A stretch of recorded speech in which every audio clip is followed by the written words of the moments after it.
पवन कहता है आसमां में सुराख नहीं हो सकता। पवन कहता है कि आसमां में सुराख नहीं हो सकता, जब तबीयत से पत्थर तो उछालो यारो। मैं इसके लिए सबसे पहले जो हमारे साथ इस संघर्ष में हमारे प्रमंडलीय पार्षद महासंघ के अध्यक्ष वार्ड 13 के पार्षद राजीव जी का शुक्रिया अदा करता हूँ। समाज सेवी सिंटू का मैं शुक्रिया अदा करता हूँ। यहाँ के स्थानीय शिवम सिंह, वो हमारे फौजी साहब, मतलब सचिन यादव, ये सभी लोग जो 10-12 लोग यहाँ, क्योंकि ये पूरे शहर का मसला था, ये सदर ब्लॉक पे पूरे शहर को आना था।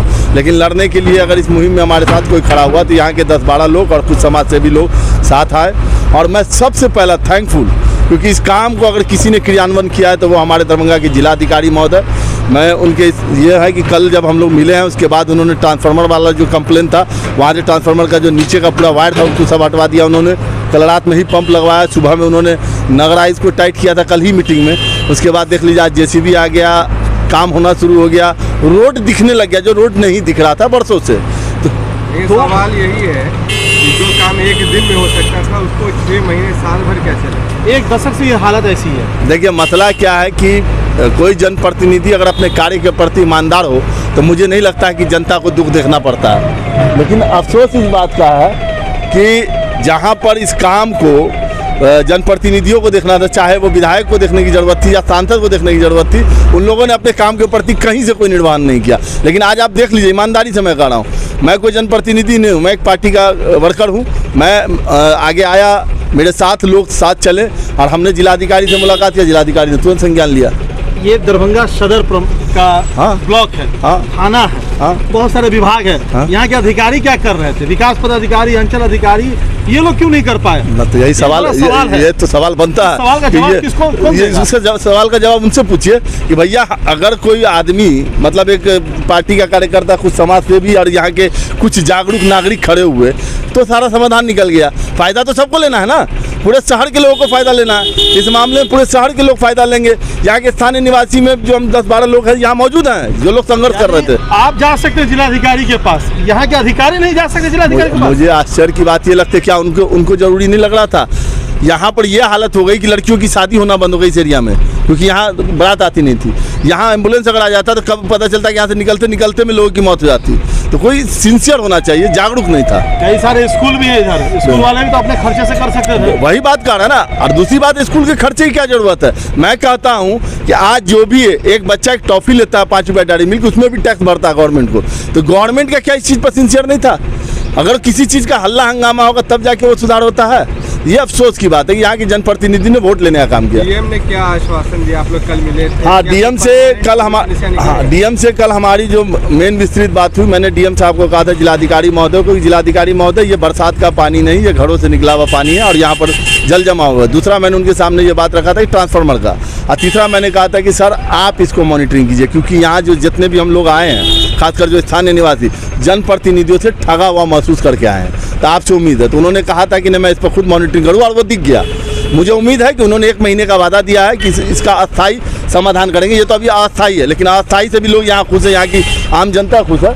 तो अस्थायी समाधान के लिए उन्होंने वादा किया कि 1 महीने के अंदर में इसका हम अस्थायी समाधान भी कर रहे हैं।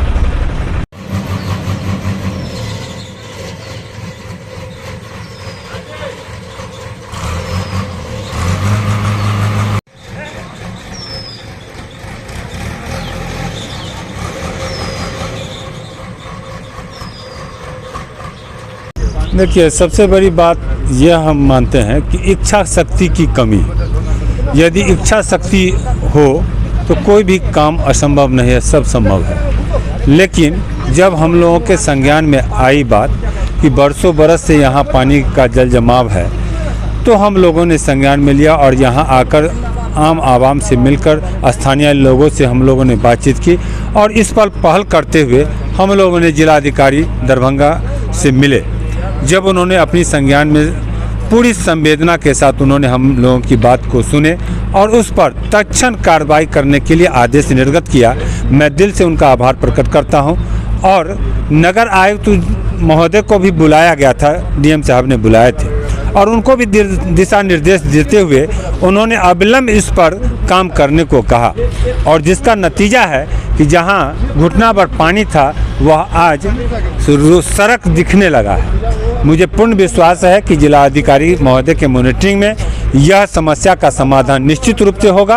मैं इसके लिए दिल से आभार प्रकट करता हूँ। आपने कहा कि माननीय जिलाधिकारी ने नगर आयुक्त जी को आज्ञा दिया कि जाकर काम करने के लिए, इसको देखने के लिए, लेकिन आप मुझे ये बताइए कि जिलाधिकारी नगर आयुक्त को कई बार यहाँ के लोगों ने भी लिखित दिया, क्या नगर आयुक्त को ये चीज़ दिख नहीं रही थी? हमने कहा ना कि इच्छा शक्ति, यदि नगर आयुक्त महोदय इसको संज्ञान में लिए होते तो यह काम उनके हस्तक्षेप से संभव था, लेकिन किसी कारणवश यह नहीं हो पाया।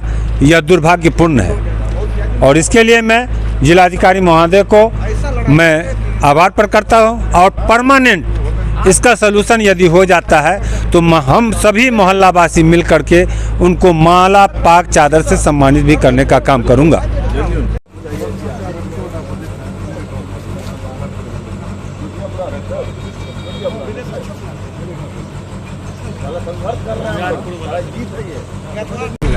देखिए, मैं फिर कह रहा हूँ कि प्रतिनिधि यहाँ दो तरह के हैं, ठीक। अपने समाज में दो तरह के प्रतिनिधि हैं। एक है चेहरा चमकाने वाला, जो केवल बोलता है और चेहरा चमकाता है, और एक हमारे जमाल भाई, हमारे राजीव भाई हैं। ये लोग हैं जो ज़मीन पे उतर के जब तक समस्या का समाधान नहीं होता तब तक लड़ाई जारी रखती है। तो जब मुझे इसकी जानकारी मिली तो मैंने सबसे पहले जमाल भाई को फ़ोन किया, क्योंकि मैं जानता हूँ कि ये जहाँ उतरेगा वहाँ पे जो भी समस्या है वो जड़ से ख़त्म होगी। जमाल भाई हमारे राजीव भाई को लेकर आए, स्थानीय लोगों ने साथ दिया। बगल में देखिए यहाँ आईएएस का घर है। अब सोचिए कि बगल में आईएएस अफसर का घर है, ब्लॉक है, 23 पंचायत और लगभग आधा से अधिक नगर निगम का जो है ना सो काम इस ब्लॉक से होता है। उसके बावजूद यहाँ वीडियो रहते हैं, थाना प्रभारी रहते हैं, आईएएस का घर है, कई स्कूल है, कई सरकारी ऑफिस है। कोई चाहता, कोई भी, अगर थाना प्रभारी चाहते तो थाना प्रभारी, वीडियो साहब चाहते तो वीडियो साहब, ये आईएएस पदाधिकारी चाहते तो ये, कोई भी आदमी अगर चाह जाते ना तो इस समस्या का समाधान आज से वर्षों पहले हो जाता। लेकिन कहते नहीं है कि जब तक बच्चा रोता नहीं है उसे दूध नहीं दिया जाता है। बस वही हाल यहाँ दरभंगा का है। जब तक जनता रोड पर नहीं आएगी, जब तक जमाल जैसे, राजीव भैया जैसे प्रतिनिधि साथ नहीं देंगे, यहाँ कुछ नहीं होने वाला है। एक बात कही जाती है कि ये जो पूरा क्षेत्र है ये बीजेपी का क्षेत्र है जी, गढ़ है जी, यहाँ प्रमुख भी बीजेपी का काफी हद तक कहा जाता है जी। एक बात बताइए, जब चुनाव का वक्त था ये मुद्दे उन्हें दिखाई नहीं दिया, आज ये मुद्दे उनको क्यों दिखाई देते? देखिए, यहाँ के लोगों को क्या होता है ना, वोटरों को, हाँ, यहाँ के वोटरों के साथ क्या है ना कि कितना भी पढ़ा लिखा होगा, लेकिन जब चुनाव का वक्त आता है ना तो वो जाति, पार्टी, इस तरह से वो लोग बिहेव करते हैं कि वो शिक्षा सारा जो है ना सो चला जाता है तलती में। सबसे बड़ा बात है कि ये भाजपा, आपने कहा कि ये भाजपा का गढ़ है, ठीक। चुनाव के वक्त आएगा तो उन लोगों को ये नहीं दिखाई देगा, उन लोगों को दिखाएंगे अरे मोदी, हर मोदी, घर घर मोदी, मोदी जी के वोट देबो। अब मोदी जी के वोट देबो, घुटा भर पानी में चलबो, घुटा भर किचन में चलबो, लेकिन देबो वोट मोदी जी के। तो यहाँ के जनता को सबसे पहले ये समझना होगा कि अगर आपका समाज विकास में नहीं है, आपका समाज नर्क में जी रहा है, तो प्रतिनिधि बदलिए। उस प्रतिनिधि को रखने से कोई फायदा नहीं है, क्योंकि जब आप नर्क में जी रहे हैं और फिर भी बार बार आप अंगूठा वहीं दबा रहे हैं तो ये कहीं ना कहीं आपकी कमी है। मैं फिर बोल रहा हूँ कि समस्या का सबसे बड़ा कारण यहाँ की आम जनता है। अगर आम जनता चाह जाती, आम जनता, क्या नाम है आपका? सिंटू सिंह। आम जनता चाह लेती तो आप यहीं के लोग हैं और लोगों ने यहाँ पे कई बार जिलाधिकारी के दरवाजा खटखटाया, लेकिन जमाल हसन के खटखटाने में और यहाँ की एकता में क्या फ़र्क था? सर, सबसे बड़ी बात है कि पार्टी और पॉलिटिक्स ये दो पहलू होते हैं। कभी कभी आप सुने होंगे कि गेहूं में अगर घुन लगता है ना, पिसना भी गेहूं को ही पड़ता है। तो वही चीज़ जो है सो यहाँ पे भी हुआ है। यहाँ पे आप बहुत बढ़िया हमारे पिंटू भाई साहब बोले हैं कि इलेक्शन का चर्चा किए हैं, तो खैर उतना डीप में हम नहीं जाएंगे, लेकिन बढ़िया बात ये लगा कि इलेक्शन के टाइम में सिर्फ पानी यहाँ नहीं रहता है, उस टाइम में पानी रहे और हमारे बड़े बड़े लीडर जो आते हैं और हमारे तरफ पेंट भिंगा के चले ना, तब इलेक्शन हम मान लेते कि बढ़िया है, बहुत अच्छा है और वोटिंग करने में हमें भी मज़ा आए। दूसरी बात रही कि सबसे ज़्यादा जो है सो अपना पिंटू भाई को, जमाल भाई को और सिंह साहब को, इनको हम धन्यवाद देना चाहेंगे, क्योंकि मैं आया था जब, तो मैं तकरीबन 3 साल से यहाँ पे हूँ।